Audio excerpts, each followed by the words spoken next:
Hello everyone, welcome to Brahmi academy. MPPSC prelims में जो आपके नए टॉपिक ऐड हुए हैं हिस्ट्री में, उससे संबंधित लेक्चर है ये।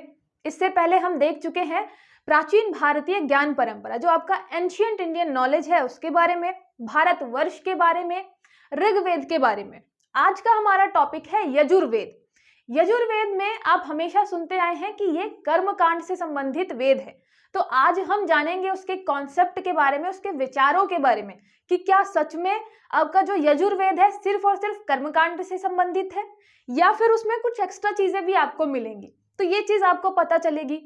और ये टॉपिक ऐड होने के बाद मुझे एक चीज पता चली कि ये बहुत अच्छा है बच्चों के लिए, मतलब सबके लिए बहुत अच्छा है, क्योंकि ये बताता है कि आपका जो पूरा का पूरा इतिहास है, जो आपके लिटरेचर हैं, जो वेद हैं, वो कितने पुराने हैं।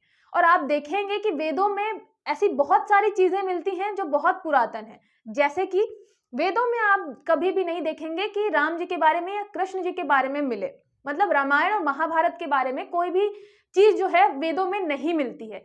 लेकिन जो वेदों के यज्ञ हैं, जैसे कि अश्वमेध यज्ञ है, वाजपेय यज्ञ है, राजसूय यज्ञ है, ये सारे के सारे आपको रामायण और महाभारत के टाइम पे मिलेंगे। जैसे राम जी के टाइम पे आप देखेंगे अश्वमेध यज्ञ करवाया था उन्होंने, है ना। तो आप देखेंगे कि ये सारी चीजें, वेदों से संबंधित चीजें आपको रामायण महाभारत में मिलेंगी, लेकिन महाभारत रामायण की कोई भी चीज आपको वेदों में नहीं मिलेगी। इसका क्या मतलब है कि हमारे वेद इन सारी चीजों से भी पुराने हैं। और आपको ये भी पता है कि पहले ब्रह्मा जी ने मतलब रचना की, फिर ये दिखे, मतलब भगवान ने दिखाया किसे, ऋषियों को, दृष्टा है ऋषियों के द्वारा। तो बहुत बाद में फिर संकलित हुआ है, मतलब पता नहीं, मतलब बहुत ही ज्यादा पुराना है। तो आपको हमेशा अपनी संस्कृति पे, अपनी सभ्यता पे गर्व होना चाहिए। जैसे आप पढ़ेंगे यजुर्वेद का जो टाइम है वो कब है, उत्तर वैदिक काल। उत्तर वैदिक काल जो आपके हिस्टोरियंस है कब से कब तक मानते हैं, 1000 ईसा पूर्व, 1000 बीसी से लेके 600 बीसी ईसा पूर्व तक, मतलब वो अभी की बात करते हैं। और वो इतना न्यू क्यों बताते हैं, क्योंकि जो अब्राहमिक बाइबल है उनकी, वो दिखाना चाहते हैं कि उसके बाद जो है इंडिया की कोई भी लिटरेचर लिखी गई है या इंडिया का जो संस्कृति है वो नया है ना, उनकी ज्यादा पुरानी है। तो आप देखेंगे कि मतलब ये सब क्या है, हमारी संस्कृति को दबाने के लिए लगातार इतने ज्यादा मतलब अंग्रेजों ने प्रयास किए, उसके बाद भी हमारी जो एजुकेशन सिस्टम था उसमें चीजें चेंज नहीं हुई। लेकिन फाइनली अब आपको डिटेल में ये चीजें पढ़नी है, इनके विचारों के बारे में जानना है, इनके कॉन्सेप्ट के बारे में जानना है। ठीक है, तो चलिए स्टार्ट करते हैं सबसे पहले यजुर्वेद के बारे में। यजुर्वेद सबसे पहले तो यही है कि इसमें आपने पढ़ा ऋग्वेद में कि ये ऋक से बना होता है। ऋक मतलब ऋचा, ऋचा मतलब हो गए आपके मंत्र, वो भी छंदबद्ध है। तो छंदबद्ध मंत्रों को कहते हैं ऋचा। इसमें ना ऋचा है, ना ऋक है, ना ही साम है। साम मतलब आपका जो सामवेद से रिलेटेड है, जो गाने से रिलेटेड है ना, वो है। उससे भिन्न जो है गद्यात्मक मंत्र है। मतलब आप देखेंगे कि ज्यादा से ज्यादा जो आपके वेद हैं वो पद्यात्मक हैं, लेकिन जो आपका ये यजुर्वेद है इसमें गद्यात्मक भी है और पद्यात्मक भी है। मतलब इसमें गद्य भी मिलेगा आपको, गद्य के फॉर्म में, मतलब जो आपका पैसेज टाइप का होता है ना, सेंटेंसेस लिखे होते हैं वैसा।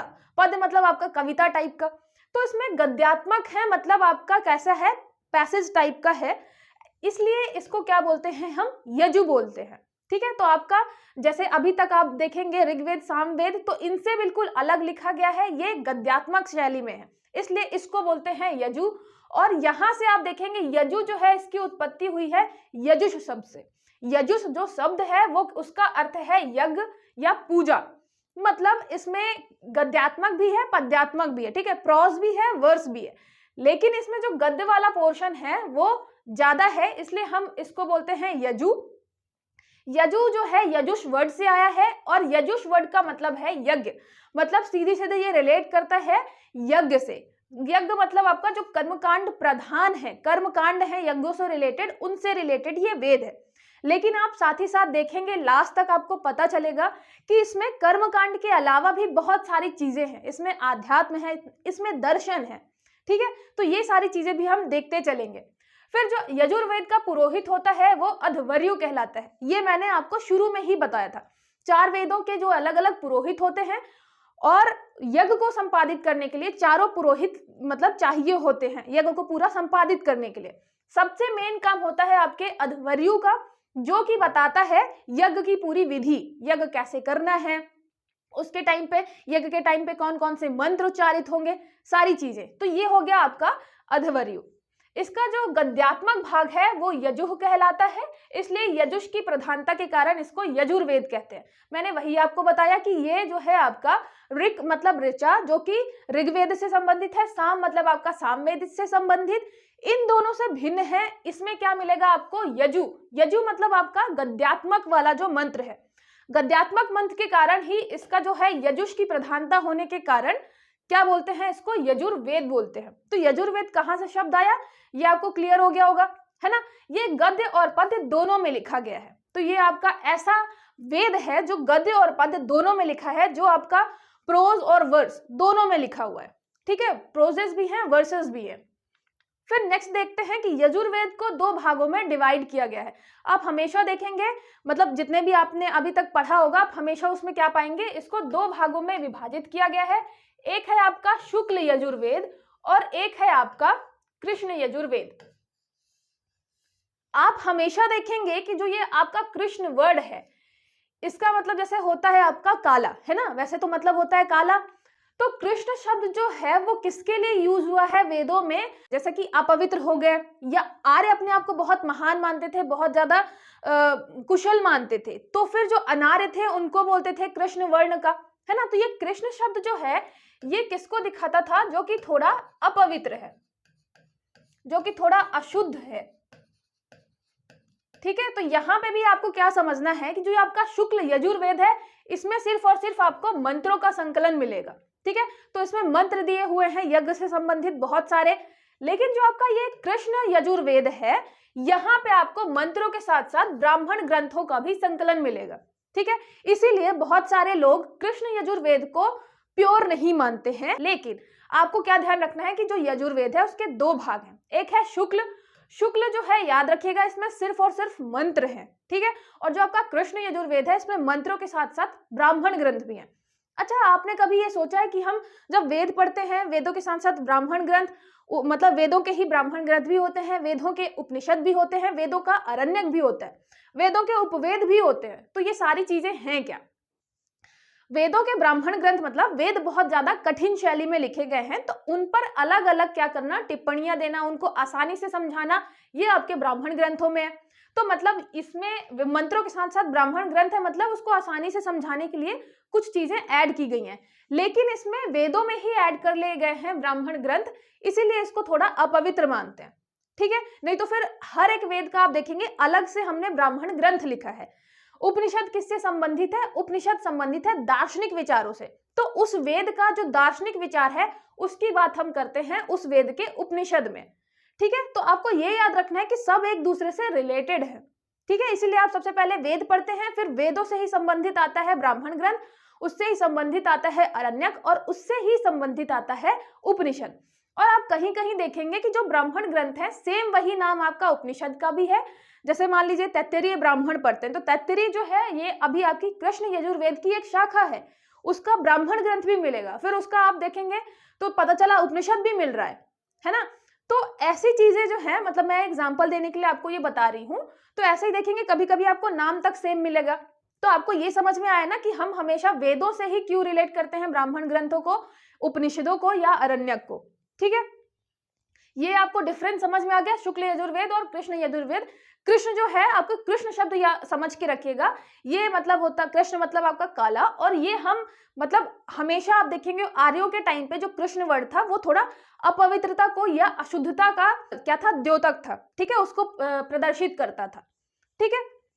फिर नेक्स्ट देखिए, फिर देखिए शुक्ल यजुर्वेद की शाखा। अभी हमने देखा शुक्ल यजुर्वेद और कृष्ण यजुर्वेद।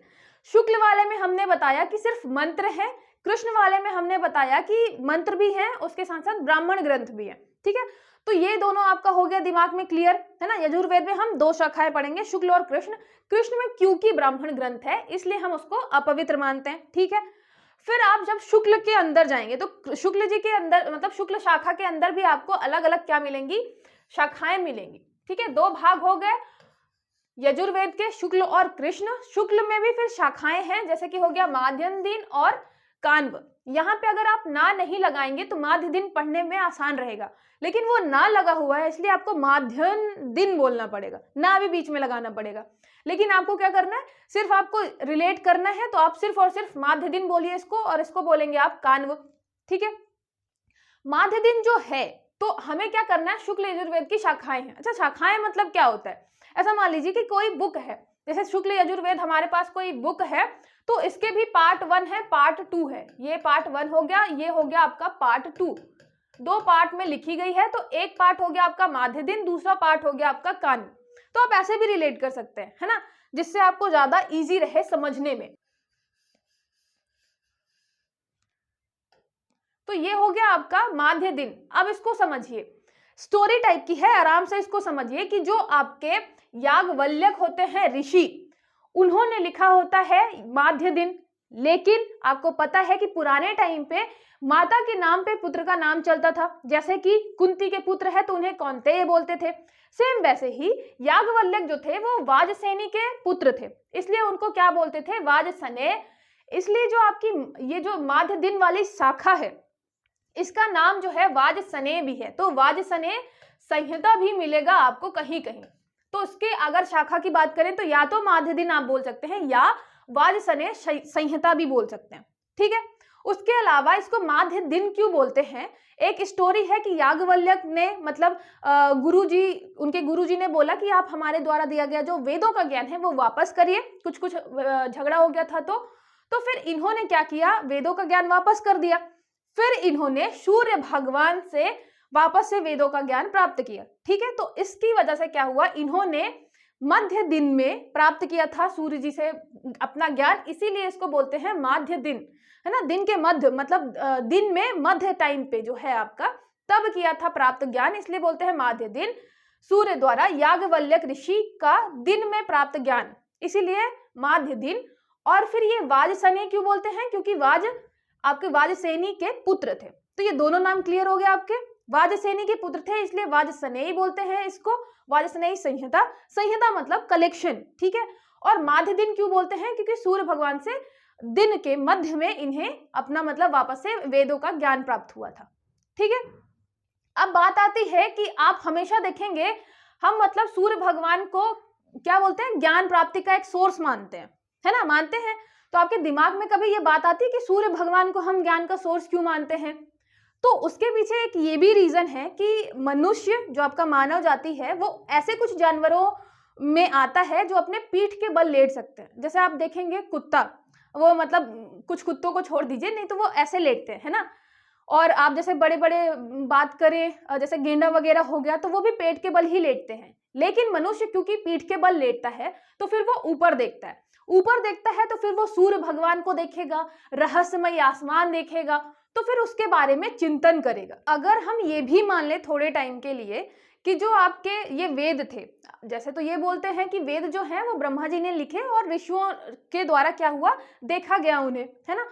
तो अगर हम ये मान लें कि ठीक है ये सब नहीं हुआ था, थोड़े टाइम के लिए बिल्कुल मान भी लें कि ये सब नहीं हुआ था, तो फिर ये जब सूर्य भगवान का आता है ना कि सूर्य भगवान ने ज्ञान दिया, उससे क्या प्रतीत होता है कि जो मानव था उसने खुद इतना विचारशील था कि उसने देखा आसमान को सूर्य भगवान से, फिर उसने ज्ञान प्राप्त किया। मतलब इन सारी चीजों को ऑब्जर्व करके फिर क्या किया, उसने ज्ञान की प्राप्ति की। तो एक ये दूसरा पर्सपेक्टिव है, आप इसको भी देख सकते हैं कि अगर सीधी सीधी हम बोल दें कि ठीक है भगवान से प्राप्त नहीं हुआ, तो फिर खुद मानव इतना चिंतनशील था कि उसने क्या किया, इन सारे वेदों की, या मतलब स्पेशली हम बात करें इस वेद की, आपकी क्या की, रचना की। इसीलिए आप देखेंगे कि जो सूर्य भगवान है उन्हें ज्ञान का स्रोत माना जाता है। ठीक है, तो ये आपको समझ में आ गया ना कि ये जो आपका माध्य दिन है ये रिलेटेड है कि सूर्य भगवान से मध्य दिन में प्राप्त हुआ था याज्ञवल्क्य जी को ज्ञान, इसलिए माध्य दिन बोलते हैं। उसके अलावा ये वाजसेनी जी के पुत्र थे, इसलिए इनको वाजसनेय ग्रंथ भी बोलते हैं, वाजसनेय संहिता। ठीक है, किसको बोलते हैं, जो यहाँ पे याद रखिएगा ये जो शुक्ल है, शुक्ल यजुर्वेद की एक शाखा को। ठीक है, दूसरी शाखा जो है वो है आपकी कान्व। कान्व जो शाखा है, ये कान्व जो आपकी संहिता है, ये क्या है, ये कान्व ऋषि के शिष्य परंपरा में इस शाखा का अभ्युदय हुआ। कान्व ऋषि आए, उन्होंने फिर अपने शिष्यों को क्या दिया, ज्ञान दिया। फिर ये काण्व ऋषि की जो मतलब गुरु शिष्य वाली परंपरा है, इसके कारण आपकी जो ये शाखा है, ये जो आपकी काण्व शाखा है, इसका अभ्युदय हुआ और ये प्रचलित है। आप देखेंगे महाराष्ट्र वाले एरिया में ज्यादा प्रचलित है, ठीक है। तो ये शाखा आई काण्व ऋषि के शिष्यों के कारण, शिष्य में फिर वो शिष्य खुद गुरु बनेंगे, फिर वो अपने शिष्यों को बताएंगे। तो ऐसे ही ये एक आपकी काण्व शाखा आती है और एक माध्यदिन शाखा आती है, ठीक है। दोनों किसमें है? आपके शुक्ल यजुर्वेद में है। और आप इससे देखेंगे कि मतलब हमारे यहाँ जब हमें अंग्रेज जो है इतना नीचा दिखाने की कोशिश कर रहे थे, इतना ऐसे दिखा रहे थे ना कि हम बारबेरियंस हैं, बहुत ज्यादा ग्रामीण हैं, हमें कुछ नहीं पता है, उस टाइम पे मतलब हमें अगर खुद पता होता कि यहाँ पे कितना सारा ज्ञान हमारे पास था और हमारे पास ये ज्ञान इतना पुराना था, मतलब हम ये आज की बात नहीं कर रहे, हम आज से 3000 4000 साल 5000 साल 6000 साल पता नहीं कितने पुराने इस ज्ञान की बात कर रहे हैं, है ना। तो जब ये यूरोपियंस जंगलों में रहते थे, जानवरों से लड़ाई करते थे, गुफाओं में रहते थे, सिर्फ खाने पे ध्यान देते थे, तब हमारे यहाँ शिक्षा थी, हमारे यहाँ दीक्षा थी, हमारे यहाँ व्याकरण था, हमारे यहाँ लिपि थी, हमारे यहाँ लैंग्वेज थी, मतलब हम उनसे बहुत ज्यादा आगे निकल चुके थे। तो आपको अपनी संस्कृति पे, अपने पूरे की पूरे सभ्यता पे गर्व करना चाहिए, है ना। और हमें बहुत लंबे टाइम तक आप देखेंगे हमारी संस्कृति को दबाने की कोशिश की गई यूरोपियंस के द्वारा, फिर एजुकेशन सिस्टम में भी इतना बदलाव नहीं हुआ था। फिर नेक्स्ट देखिए आप, यहाँ पे मैंने ये जो आपका हिंदी वाला है यहाँ पे एक साथ नहीं रखा, इंग्लिश वाला मैंने यहाँ पे दे रखा है, ठीक है। तो ये आपका इंग्लिश वाला हो गया।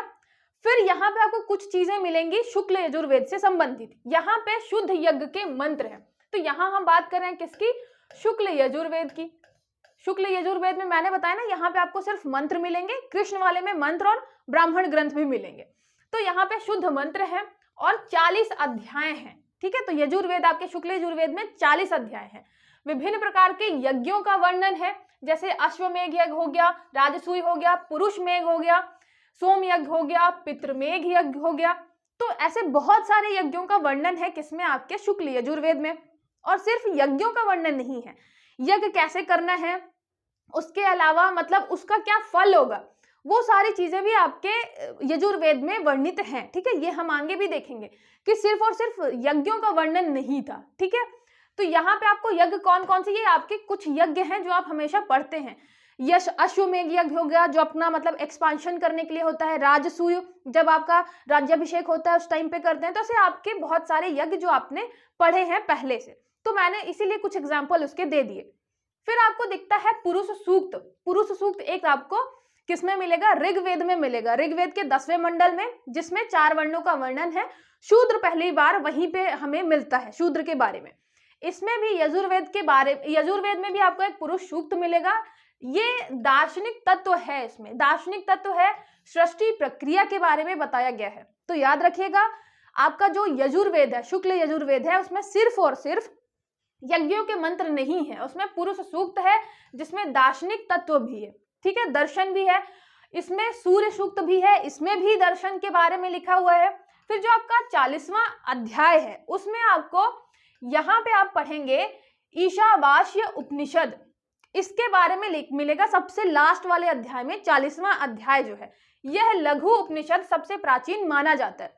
अब जैसे ही आपका ये उपनिषद वर्ड आएगा, उसका मतलब ही ये है कि यहाँ पे कुछ रहस्यमयी दर्शन की बातें होंगी, ठीक है। तो जैसे ही ये आ गया, मतलब दर्शन आ गया, फिलॉसफी आ गई यहाँ पे। तो आप देखेंगे कि सिर्फ और सिर्फ यज्ञों के बारे में नहीं था। शुक्ल यजुर्वेद में जो मंत्र थे वो यज्ञ से भी रिलेटेड थे, उसके अलावा वो पुरुष सूक्त में दर्शन से रिलेटेड थे, सूर्य सूक्त भी आपका दर्शन से रिलेटेड था। यहाँ मैंने अध्याय नहीं लिखा है कि किस अध्याय में पुरुष सूक्त है, किस अध्याय में सूर्य सूक्त है, क्योंकि जरूरत नहीं है, ठीक है। बस ये याद रखिएगा कि जो आपका सबसे अंतिम अध्याय है 40वां, वहां पे ईशावास्य उपनिषद आपको मिलेगा, मतलब यहाँ पे उपनिषद मिलेगा, ठीक है। ये वर्ड याद रखिएगा, उपनिषद मिलेगा, मतलब यहाँ पे दर्शन की बातें आपको मिलेंगी, ठीक है। तो ऐसे ही मैंने शुरू में आपको बताया था कि क्या सिर्फ और सिर्फ यज्ञ के बारे में है, तो बिल्कुल नहीं, ठीक है। ये चीजें आपको याद हो गई। यज्ञ के मंत्र, इसमें यज्ञ के शुद्ध यज्ञ के मंत्र है ना, ज्यादा उसमें मिलावट नहीं की है। जिसमें मिलावट की गई है उसको हमने कृष्ण यजुर्वेद वाली शाखा में रखा है, ठीक है। फिर देखते हैं कृष्ण यजुर्वेद शाखा। कृष्ण यजुर्वेद शाखा में आपको 4 मिलेंगे। एक तो मिलेगा तैत्तिरीय संहिता, फिर मैत्रायणी संहिता, इसके अलावा कठ संहिता और उसके अलावा कपिस्थल संहिता।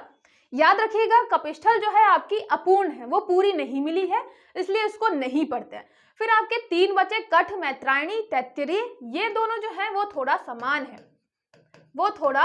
है और इसमें इन दोनों में लास्ट में आपको मिलेगा अश्वमेध यज्ञ। ठीक है, और सीधी बात है, जब हम बात करते हैं यजुर्वेद की तो हम यज्ञों की बात तो जरूर करेंगे। तो आपके तैत्तिरीय में भी कुछ यज्ञ लिखे हुए हैं, राजसूय, वाजपेय, यजमान। अच्छा, ये मैंने सिर्फ एग्जाम्पल के लिए यज्ञ लिखे हैं, ऐसा नहीं है कि सिर्फ इतने ही यज्ञ मिले हैं, आपको बहुत ज्यादा यज्ञ मिले हैं, बहुत वैरायटी के यज्ञ मिले हैं। ठीक है, यहाँ पे अश्वमेध हो गया, राजसूय हो गया। ठीक है, तो ऐसे यज्ञ इसमें मिले हैं। फिर उसके बाद जो रुद्र थे, उसके तैत्तिरीय संहिता में रुद्र जो है प्रधान देवता माने गए हैं। ठीक है, उसके अलावा जो उसका 7वां कांड है उसमें सुदास और वशिष्ठ का आख्यान भी मिला है, आख्यान। और ये सुदास और वशिष्ठ आपको ऋग्वेद में जो आपका दशराग युद्ध था 7वें मंडल में, उसमें आपने इन दोनों का नाम पढ़ा है ना। उसके अलावा आप देखेंगे कि यजुर्वेद में भी इनका वर्णन मिलता है तैत्तिरीय संहिता में। तैत्तिरीय संहिता का भी अलग से एक स्टोरी है, हम नहीं जाएंगे उस डिटेल में क्योंकि हमारे एग्जाम पॉइंट ऑफ व्यू से वो इंपॉर्टेंट नहीं है। ठीक है, फिर यहाँ पे बात करें, इसका संबंध जो है आध्यात्मिक विद्या के गूढ़तम तत्वों से है। यहाँ पे फिर आप देखेंगे कि हम क्या कर रहे हैं, आध्यात्म की बात कर रहे हैं। और वैसे भी कृष्ण यजुर्वेद आपका जो है वो मिक्स है, मंत्र है, ब्राह्मण ग्रंथ भी है। तो मंत्रों में आप हमेशा देख रहे हैं कि यज्ञों के साथ साथ आध्यात्म की बात की जा रही है, दर्शन की बात की जा रही है। ठीक है, तो आपका फिलॉसफी है और स्पिरिचुअल बातें भी हैं उसमें। सिर्फ और सिर्फ हम कर्मकांड मतलब रिचुअल्स की बातें नहीं कर रहे हैं, हम सिर्फ कर्मकांड की यज्ञ कैसे करना है ये सारी चीजें बस नहीं डिस्कस कर रहे हैं, और सारी चीजें भी हैं। ठीक है, और फिर जो है कठ है, कठ मनीषियों की शाखा थी आपकी कठ संहिता, और इसमें आप देखेंगे कि यह औपनिषदिक तत्वों से परिपूर्ण है। औपनिषदिक मतलब आपका उपनिषद वाले जो तत्व है, उपनिषद वाले तत्व मतलब यहाँ पे हम बात कर रहे हैं दर्शन के विचारों की, फिलॉसफी की बात कर रहे हैं। तो आप चाहे देखें शुक्ल यजुर्वेद में कि शुक्ल यजुर्वेद में भी आपको उपनिषद मिलेगा, ऐसे ही कृष्ण यजुर्वेद में भी आपको कठ संहिता में उपनिषद के क्या मिलेंगे, साक्ष्य मिलेंगे। तो यहाँ पे दर्शन मिलेगा, यहाँ पे आपको क्या मिलेगा, ये यहाँ पे आध्यात्म मिलेगा, है ना, आध्यात्म की बात भी कर रहे हैं। उसके अलावा यहाँ पे यज्ञों के बारे में है। ठीक है, तो आप देखेंगे सिर्फ एक छोटा सा पॉइंट नहीं है, मतलब जो आपका यजुर्वेद का जो विचार है, जो कॉन्सेप्ट है, जो कि हमारे पॉइंट में लिखा हुआ है, किसमें, टॉपिक में, प्रीलिम्स के, तो उसके विचार सिर्फ यज्ञ तक सीमित नहीं है, उसमें दर्शन भी है, उसमें आध्यात्म की बातें भी है। ठीक है, फिर देखते हैं कृष्ण यजुर्वेद के बारे में थोड़ी चीजें। यहाँ पे आपके छंदोबद्ध मंत्र हैं, उसके साथ साथ गद्यात्मक विनियोग भी है। मतलब मैंने आपको बताया ना कि आपका जो कृष्ण वाला है उसमें मंत्र है, मंत्र के साथ साथ गद्य भी है। मतलब जो आपका हम यजुर्वेद कहते हैं, जब हम बोलते हैं कि यजुर्वेद में गद्य और पद्य दोनों है, गद्य और पद्य दोनों है, प्रोज और वर्सेस दोनों है, तो हम बात करते हैं कृष्ण यजुर्वेद की, क्योंकि इसमें कृष्ण यजुर्वेद जो है वो इंक्लूडेड है, और कृष्ण यजुर्वेद में ही आपको गद्य और पद्य दोनों मिलते हैं।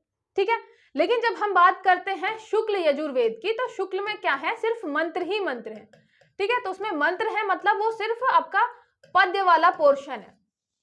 ठीक है, तो इसमें शुक्ल कृष्ण के कारण यजुर्वेद आपका गद्य और पद्य पूरा कहलाता है। ठीक है, गद्य और पद्य दोनों में लिखा गया है, लेकिन अगर उसमें भी हम देखें कि स्पेशली किसमें लिखा गया है, आपके ऑप्शन में अगर पूछे कि अगर गद्य और पद्य जो है तो लिखा किसमें गया है, तो कृष्ण यजुर्वेद, शुक्ल यजुर्वेद, ये दोनों में, तो आप किसमें टिक करेंगे, आपके कृष्ण यजुर्वेद में।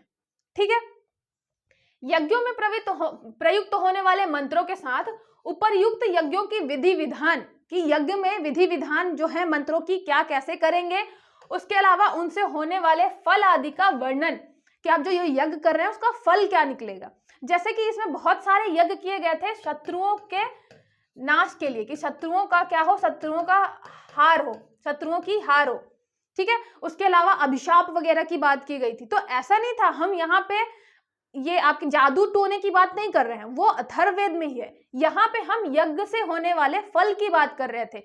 जैसे आपके यज्ञ इससे भी रिलेटेड थे कि कैसे आपके शत्रु हारेंगे, इससे भी रिलेटेड थे कि आपका जैसे राज्य एक्सपांशन करना है, राज्य को बढ़ाना है, तो आप फिर अश्वमेध यज्ञ करते थे। तो आपके जो यज्ञ हैं उनसे रिलेटेड उनका फल क्या मिलेगा, ये भी क्या होता था, वर्णन होता था यजुर्वेद में। ठीक है, फिर देखते हैं यजुर्वेद प्रार्थना मंत्र की विशेषताएं। हम हमेशा देखते हैं, चाहे हम ऋग्वेद में हो चाहे यजुर्वेद में हो, हम विशेषताएं जरूर देखते हैं कि मतलब उसका जो आपके यजुर्वेद का जो विचार है, वो कॉन्सेप्ट है, उसमें क्या क्या चीजें थी। ठीक है, तो सबसे पहले यह है कि इसका उद्देश्य यह था, जो यज्ञ कर्म संबंधी मंत्र थे, इसका उद्देश्य यह बतलाना था कि कोई विशेष क्रिया किस लिए की जा रही है। मतलब अगर हम यज्ञ कर रहे हैं तो किस लिए कर रहे हैं, यज्ञ में किसी चीज की आहुति दे रहे हैं तो किस लिए दे रहे हैं। ठीक है, तो उसमें ये मंत्र ये चीजें बताते थे। उसके अलावा सूत्रात्मक मंत्र जो था, एक ही वर्ण अथवा अक्षर का मंत्र होता था, जैसे कि ओम, जो आपका ओम है, ये वाला ओम, उसके अलावा स्वाहा। तो ये आपके एक जो वर्ण है या एक अक्षर के जो आपके क्या है मंत्र हैं, कहाँ मिलेंगे आपको, यजुर्वेद में मिलेंगे।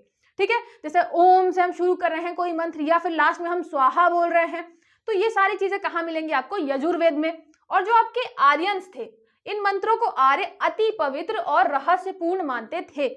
आज के भी टाइम पे आप देखेंगे कि जो आपके ये ओम है, आप मतलब ओम की जो फ्रिक्वेंसी है, जो हम बात करें फ्रिक्वेंसी, ये साइंटिफिकली प्रूव भी है कि ओम जब आप बहुत ज्यादा टाइम तक बोलेंगे, इसकी जो फ्रिक्वेंसी निकलती है, उससे क्या होता है, हमारा ऑरा बढ़ता है ना, हमारा ऑरा बढ़ता है, हमारा जो माइंड है वो शांत होता है। इसकी फ्रिक्वेंसी इतनी अलग होती है सिर्फ एक शब्द की। सोचिए, तो यहाँ पे शब्द भी नहीं है, एक वर्ण है ये। तो एक वर्ण के इतना ज्यादा प्रभाव है, तो कहाँ से आ रहा है इतना ज्यादा रहस्यमय ज्ञान, इतनी अच्छी विज्ञान से संबंधित बातें कहाँ से आ रही है, यजुर्वेद से आ रही है, हमारे वेदों से आ रही हैं। ठीक है, तो ये हो गया आपका रहस्य, मतलब आर्य भी जानते थे कि बहुत ज्यादा पवित्र है। उसके बाद कुछ रचनाएं जो थी वो प्रहेलिकाएं, प्रहेलिकाएं मतलब आपकी पहेलियां, पहेलियों के फॉर्म में भी कुछ रचनाएं थी, किसमें, यजुर्वेद में। पुरोहित गाद ने यहाँ पे यज्ञ के अवसर पर वार्तालाप के रूप में इनका प्रयोग करते थे। इसका उद्देश्य मनोरंजन तथा ज्ञान की परीक्षा होता था। यह माना जाता था कि देवतागण जो होते हैं, वो आहुति रूप में, हम भोजन तो उनको करा ही रहे हैं, यज्ञ में हम क्या करते थे, हम देवताओं को प्रसन्न कर रहे होते थे, उसके लिए हम बहुत ज्यादा क्या करते थे, बहुत सारी आहुतियां देते थे, हम उसमें बहुत सारी चीजें चढ़ाते थे कि सीधे भगवान तक पहुंच जाए, है ना। तो यहाँ पे जो आहुति रूप भोजन था, तो हम भोजन करा रहे होते थे भगवान को। उसके साथ साथ ये भी माना जाता था कि आपका पहेलियां, जो आपके वहां पे ऋषि हैं, पुरोहित है, उनका पहेलियां बोलना भी जरूरी है, जिससे क्या हो, देवताओं का मनोरंजन हो और वो प्रसन्न हो। ठीक है, तो यहाँ पे आप देखेंगे ये क्या करते थे, जो आपके पुरोहित थे, यज्ञ के टाइम पे वार्तालाप के लिए यूज करते थे ये पहेलियां। और इन पहेलियों से मैंने बताया, इनका मनोरंजन एक उद्देश्य होता था, उसके साथ साथ क्या होता था, ये ज्ञान की परीक्षा। क्योंकि आपको पता है पहेलियां कभी भी सिंपल नहीं होती हैं, बहुत ऐसे खतरनाक सी पहेलियां होती हैं जिसको समझना थोड़ा मुश्किल होता है, तो इससे ज्ञान की भी परीक्षा होती थी। और फिर इसी चीज को आगे बढ़ाया किसने, आज के टाइम पे अगर हम बात करें तो इसको आगे बढ़ाया हमारे शंकराचार्य जी ने। शंकराचार्य जी ने इसी को आगे बढ़ाया, जिसको हम बोलते हैं, जिसको हम क्या बोलते हैं, जिसको हम बोलते हैं शास्त्रार्थ। शंकराचार्य जी ने जब देखा कि हमारे यहाँ जैन और बौद्ध धर्म बहुत ज्यादा फैल रहा है, तो उन्होंने अपने सनातन धर्म के प्रचार प्रसार के लिए, जो ये हमारी पुरानी पद्धति थी ज्ञान के मतलब वाद विवाद करना ज्ञान को लेके, उसको उसका मतलब पुनर्जागरण किया, ऐसे आप मान सकते हैं कि उसको फिर से पुनः जागृत किया और उसको बोला शास्त्रार्थ। फिर उन्होंने ये जो शास्त्रार्थ वाली प्रथा थी वो चालू की कि वो बात करेंगे, वाद विवाद करेंगे वेदों को लेकर, है ना। तो फिर आप देखेंगे कि शंकराचार्य जी ने पुनः उसको जीवित किया, है ना। और ये चला कहां से आ रहा था, यजुर्वेद में ये सारी चीजें लिखी हुई हैं कि आपको मनोरंजन भी करना है। और मनोरंजन, वेदों में मनोरंजन मतलब वहां पे हम ज्ञान का प्रदर्शन करेंगे पहेलियों के द्वारा। ठीक है, तो ये सारी चीजें फिर आपकी शास्त्रार्थ रूप में आती हैं बाद में। पहेलियां जो थी यज्ञ संबंधी रहस्यात्मकता तथा उपनिषदों की दार्शनिकता प्रदर्शित करती हैं। आपको उपनिषद में क्या मिलेगा, दार्शनिक विचार, फिलोसॉफिकल व्यूज मिलेंगे। तो वो सारी चीजें जो हैं वो कौन प्रदर्शित कर रहा है, पहेलियां। पहेलियां कहाँ पे हैं, यजुर्वेद में। तो जैसे मैंने शुरू में पूछा था कि क्या यजुर्वेद में सिर्फ कर्मकांडी विधियां हैं, क्या सिर्फ यज्ञ के बारे में वर्णन है, तो बिल्कुल नहीं। उसमें बहुत सारी चीजें आपको मिलेंगी, उसमें आपको रहस्यात्मकता मिलेगा, उसमें आपको दर्शन मिलेगा, उपनिषदों का दर्शन मिलेगा, यज्ञों के बहुत सारे मतलब आप देखेंगे कि यज्ञ करने के कारण पता चलेंगे, उनके फलों के बारे में लिखा है कि किस यज्ञ से आपको क्या फल प्राप्त होगा। ठीक है, तो ये सारी चीजें किससे रिलेटेड हो गई? आपके यजुर्वेद के प्रार्थना मंत्र से। फिर वही चीज यहाँ पे इंग्लिश में लिखी हुई है, तो आपको जिससे इंग्लिश में पता चल जाए, मैंने यहाँ पे एक साथ इसलिए नहीं लिखा जिससे ये पूरी लाइन आपकी एक बार में कंप्लीट हो पाए। ठीक है, तो ये नेक्स्ट पेज में आपको मिल जाएगा इंग्लिश का। फिर हो गया यहाँ पे जो आपका यजुर्वेद कर्म कांड था, इसलिए भी महत्वपूर्ण है क्योंकि इसके अध्ययन के बिना ब्राह्मण ग्रंथों के कर्मकांड संबंधी वाद विवाद को नहीं समझा जा सकता। ब्राह्मण ग्रंथों में क्या कर रहे हैं हम, जितने भी कर्मकांड है उसी के बारे में हमने एक्सप्लेनेशन दी है, तो जब एक्सप्लेनेशन कोई ऋषि देगा तो उसमें वाद विवाद भी होगा कि ये नहीं है ये है, फिर उसके वाद विवाद नहीं समझा जा सकता। और जब तक ये वाद विवाद नहीं समझ में आता, उसको समझे बिना आप उपनिषदों के रहस्यात्मक विचारों को नहीं समझ सकते। क्योंकि जब आप देखेंगे कि ये जब ब्राह्मण ग्रंथ लिखे गए तो उसमें ये आया कि आप बहुत ही ज्यादा बातें कर रहे हैं कर्मकांड वगैरह की, बहुत ज्यादा बातें कर रहे हैं यज्ञों की, फिर उसके ही बाद क्या आता है, आपके दार्शनिक विचार आते हैं। तो आपको पता है फिर बाद में आपके अरण्यक और उपनिषद लिखे जाते हैं जिसमें हम दर्शन की बात करते हैं, हम रहस्यों की बात करते हैं, है ना। तो यजुर्वेद कर्मकांड इसलिए भी पढ़ना जरूरी होता है। ठीक है, तो ये हो गया। और आपको इन सारी चीजों में समझ में क्या आया, मतलब अगर मैं बात करूं कि इन सारी चीजों में समझ में क्या आया आपको, तो एक चीज आपको ये समझ में आई कि हमारा अभी के टाइम पे हम क्या पढ़ते हैं, जो हमारा उत्तर वैदिक काल है, उत्तर वैदिक काल जो कि लगभग 1000 ईसा पूर्व 1000 बीसी से 600 बीसी, मतलब आपका 600 ईसा पूर्व तक माना जाता है। इस टाइम पे आपके यजुर्वेद, जितने भी ऋग्वेद के अलावा वेद हैं, अरण्यक हैं, ब्राह्मण ग्रंथ हैं, उपनिषद हैं, ये सब इस टाइम पे लिखे गए। लेकिन आप देखेंगे कि मैंने पहले भी एग्जांपल देके बताया, रामायण और महाभारत में कभी भी मतलब वेदों की चीजें तो यूज हुई हैं, लेकिन वेदों में कभी भी राम जी और कृष्ण जी इन सब चीजों का वर्णन नहीं है, मतलब ये बहुत पुराने हैं। और ये सारी चीजें हमें क्यों पढ़ाई जाती हैं, जिससे हम अपने मतलब संस्कृति को बिल्कुल समझ नहीं पाए और बहुत ऐसे तुच्छ समझें। एक्चुअल में क्या है, हमारी संस्कृति बहुत ही ज्यादा बड़ी है, बहुत ही प्राचीन है और बहुत ही ज्यादा रहस्यमयी है। मतलब जितने भी दर्शन के थॉट्स होंगे, जितने भी फिलोसॉफिकल व्यूज होंगे, वो सारी चीजें हम अपने वेदों में बता चुके हैं। तो वेद सिर्फ और सिर्फ कर्मकांड से संबंधित नहीं थे। अगर हम उनके विचारों की बात करें, जो हमारा टॉपिक है, टॉपिक क्या है, उसके विचार, अगर हम आइडियाज की और कॉन्सेप्ट की बात करें अपने वेदों के, तो वो सिर्फ और सिर्फ कर्मकांड नहीं बताते हैं। आपको बताएंगे उत्तर वैदिक काल में कि धीरे धीरे जो है अपने कर्मकांड की प्रक्रिया ज्यादा हो गई थी, प्रकृति की प्रति हम उदासीन हो गए थे, हमारे जो देवता थे इंद्र, वरुण, अग्नि, इन सब का महत्व कम हो गया था, नए देवता आ गए थे प्रजापति। तो आप देखेंगे ये सारी चीजें हिस्ट्री की एक अलग पोर्शन में आती है ना, हिस्ट्री वाले पोर्शन में हम पढ़ते हैं। लेकिन अगर हम विचारों की बात करें, हम अगर कॉन्सेप्ट की बात करें, तो यजुर्वेद में सिर्फ और सिर्फ कर्मकांड नहीं है, उसमें हमारा एक रहस्यमयी बातें बताई गई हैं, दर्शन से उसको रिलेट किया गया है। उसके अलावा कर्म कांड में हमारे यज्ञ वगैरह भी बताए गए हैं। कौन सा यज्ञ, अच्छा यज्ञ करते क्यों थे, हम देवताओं को प्रसन्न करते थे। और देवता उस टाइम पे हम क्या मानते थे कि जो आपके देवता हैं वो क्या करते हैं, वो हमें, जैसे बारिश के लिए इंद्र देवता हैं, तो जब हमें बारिश करवानी होगी तो हम इंद्र देवता को प्रसन्न करेंगे। तो वो चीजें भी हमने प्रकृति से रिलेट कर रखी थी और प्रकृति को हम अपना क्या मानते थे, मतलब एक बहुत इंपॉर्टेंट पार्ट मानते थे, इसलिए हमने देवता बना रखे थे प्रकृति के नाम पे, है ना। जैसे आज के टाइम पे अगर आप देखें तो बहुत ज्यादा जरूरी है ये सारी चीजें कि आप नेचर को अपने मतलब कोऑर्डिनेट करके चले। हम सस्टेनेबिलिटी की बात करते हैं, तो यहाँ पे वेदों में 6000 साल पहले, 4-5 साल पहले हम सस्टेनेबल तरीके से लाइफ जी रहे थे, हम प्रकृति को, नेचर को अपने साथ लेकर चल रहे थे, हमने नेचर को भगवान बना रखा था। ठीक है, तो आप उनका थॉट जो है, उनका जो विचार है वो समझ सकते हैं। ठीक है, अभी जो आपका सामवेद और आपका बचा हुआ है क्या, अथर्ववेद, तो वो चीजें हम एक साथ कर लेंगे क्योंकि उसमें ज्यादा कुछ भी नहीं है। इसमें कॉन्सेप्ट थोड़ा मतलब ऐसा था कि कृष्ण यजुर्वेद, शुक्ल यजुर्वेद, वो थोड़ा क्या हो जाते हैं, कठिन हो जाते हैं अगर आप बहुत सारी चीजें एक साथ पढ़ेंगे तो इसलिए मैंने उसको नेक्स्ट लेक्चर के लिए रखा है।